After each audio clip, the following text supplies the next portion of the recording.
Terima kasih Anda masih menyaksikan Kompas Sulsel bersama saya Hendra Bakti. Saudara, jari tangan anak perempuan terjepit di saringan mesin cuci saat bermain di rumah keluarganya. Proses penanganan petugas damkar pun berlangsung dramatis lantaran balita meronta ketakutan. Ayo, anakku, tahu. Petugas damkar yang berupaya melepas jari tangan putri dari saringan mesin cuci terekam video amatir. Petugas ekstra hati-hati saat memotong saringan mesin cuci menggunakan tang pemotong dan penjepit. Sesekali petugas menenangkan putri yang menangis. Setelah 30 menit, jari tangan putri berhasil dikeluarkan. Peristiwa ini berawal saat putri 5 tahun bermain di dalam rumah keluarganya.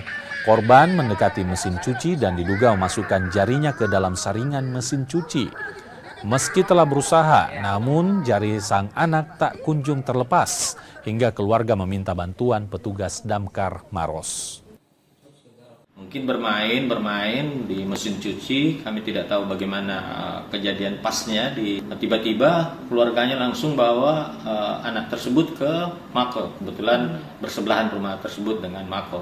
Jadi alat yang dipakai untuk evakuasi anak terjepit dari mesin cuci itu cukup dengan tang, karena kayaknya alat yang menjepit itu cuma terbuat dari plastik.